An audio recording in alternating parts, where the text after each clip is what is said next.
ମାଉସୀ ଘରେ 9 ଦିନର ଲୀଳାଖେଳା ପରେ ଶ୍ରୀମନ୍ଦିର ବାହୁଡ଼ିଲେ ଭକ୍ତବତ୍ସଳ ଭଗବାନ। ବାଲେଶ୍ୱର ସହର ସମେତ ସମଗ୍ର ଜିଲ୍ଲାରେ ଶ୍ରଦ୍ଧା ଓ ଭକ୍ତିର ସହ ସମ୍ପନ୍ନ ହେଲା ମହାପ୍ରଭୁଙ୍କ ବାହୁଡ଼ା ଯାତ୍ରା। ଜଗତରନାଥ ଶ୍ରୀ ଜଗନ୍ନାଥଙ୍କ ମାନବୀୟ ଲୀଳା ଘୋଷଯାତ୍ରାର ଶେଷ ପର୍ବ ଭାବେ ଶ୍ରୀମନ୍ଦିର ବାହୁଡ଼ିଛନ୍ତି ଶ୍ରୀଜୀଉମାନେ। ଭକ୍ତଙ୍କ ଗହଣରେ ଭାଇ ଭଉଣୀଙ୍କ ସଙ୍ଗେ ମାଉସୀ ଘରକୁ ବୁଲି ଯାଇଥିବା କାଳିଆ ସାଆନ୍ତଙ୍କର ହୋଇଛି ବାହୁଡ଼ା ଯାତ୍ରା। ମାଉସୀ ଘରେ 9 ଦିନର ଲୀଳାଖେଳା ମଧ୍ୟରେ ଭକ୍ତଙ୍କୁ ଦର୍ଶନ ରୂପେ ମନୋବାଞ୍ଛା ପୂରଣ କରି ମହାପ୍ରଭୁଙ୍କ ଫେରିବା ହୋଇଛି ଶ୍ରୀମନ୍ଦିରକୁ। ଶ୍ରୀ ଗୁଣ୍ଡିଚା ଯାତ୍ରା ଭଳି ଭକ୍ତଙ୍କ ଗହଣରେ ବେଶ୍ ଭକ୍ତି ଓ ଶ୍ରଦ୍ଧାର ସହ ଶ୍ରୀଜୀଉମାନଙ୍କ ବାହୁଡ଼ା ଯାତ୍ରା ସମ୍ପନ୍ନ ହୋଇଛି। ଏନେଇ ବାଲେଶ୍ୱର ସହର ସମେତ ଜିଲ୍ଲାର ବିଭିନ୍ନ ସ୍ଥାନରେ ମହାବାହୁଙ୍କର ପବିତ୍ର ବାହୁଡ଼ା ଯାତ୍ରା ଅନୁଷ୍ଠିତ ହୋଇଥିବା ଦେଖିବାକୁ ମିଳିଛି। ତେବେ ବାଲେଶ୍ୱର ସହରର କେନ୍ଦ୍ରସ୍ଥଳ ସିନେମା ଛକସ୍ଥିତ ମାଉସୀ ମନ୍ଦିରରୁ ବାଣ୍ଠିଆ ଶ୍ରୀ ଜଗନ୍ନାଥ ମନ୍ଦିରର ଶ୍ରୀଜୀଉଙ୍କ ବାହୁଡ଼ା ଯାତ୍ରା ଦେଖିବାକୁ ଶ୍ରଦ୍ଧାଳୁଙ୍କ ବେଶ୍ ଭିଡ଼ ପରିଲକ୍ଷିତ ହୋଇଥିଲା। ମାଉସୀ ଘରେ ସ୍ୱତନ୍ତ୍ର ନୀତି ପୂଜା ପରେ ଅପରାହ୍ନରେ ଆୟୋଜିତ ଧାଡ଼ିପହଣ୍ଡିରେ ଚତୁର୍ଦ୍ଧାମୂର୍ତ୍ତିଙ୍କୁ ରଥାରୂଢ଼ କରାଯାଇଥିଲା। ଘଣ୍ଟ ଘଣ୍ଟା ଶଙ୍ଖ ହୁଳହୁଳି ଓ ଭଜନ କୀର୍ତ୍ତନର ତାଳେ ତାଳେ ସେବାୟତମାନଙ୍କ ତିନି ଠାକୁରଙ୍କୁ ଝୁଲାଇ ଝୁଲାଇ ପହଣ୍ଡି କରିବା ଦୃଶ୍ୟ ଥିଲା ବେଶ୍ ମନୋରମ। ଅପଲକ ନୟନରେ ମହାପ୍ରଭୁଙ୍କ ପହଣ୍ଡି ଯାତ୍ରାକୁ ଉପଭୋଗ କରିବା ସହ ଭକ୍ତମାନଙ୍କର ହରିବୋଲ ଓ ଜୟ ଜଗନ୍ନାଥ ଧ୍ୱନିରେ ସମଗ୍ର ସିନେମା ଛକ ପ୍ରକମ୍ପିତ ହୋଇଥିଲା।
ଶ୍ରୀଜୀଉମାନେ ରଥାରୂଢ଼ ହେବା ପରେ ଟାଉନ ଥାନା ଅଧିକାରୀ ବିଜୟ କୁମାର ଦାସ ଛେରା ପହଁରା କରିଥିଲେ।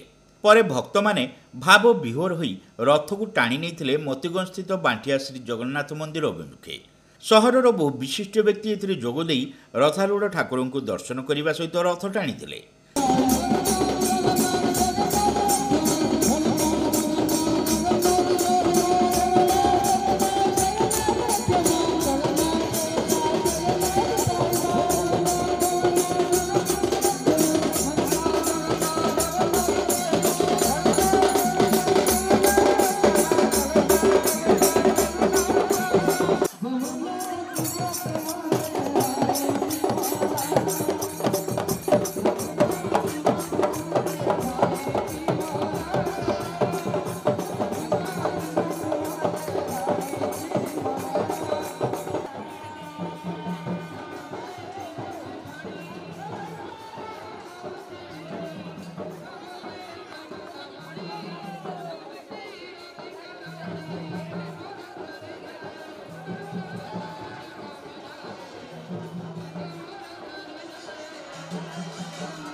ଘଣ୍ଟ ଘଣ୍ଟା ଓ ମୃଦଙ୍ଗର ତାଳେ ତାଳେ ବିଭୋର ଭକ୍ତଙ୍କ ନୃତ୍ୟ ଏହି ପରିବେଶକୁ ଆହୁରି ଭାବାବେଗମୟ କରିଥିଲା।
ବାଲେଶ୍ୱର ସହର ସମେତ ଆଖପାଖ ଅଞ୍ଚଳରୁ ବହୁ ଶ୍ରଦ୍ଧାଳୁ ରଥାରୂଢ଼ ଶ୍ରୀଜୀଉମାନଙ୍କୁ ଦର୍ଶନ ପୂର୍ବକ କୃପା ଭିକ୍ଷା କରି ରଥ ଦଉଡ଼ିକୁ ଧରି ଟାଣିଥିଲେ।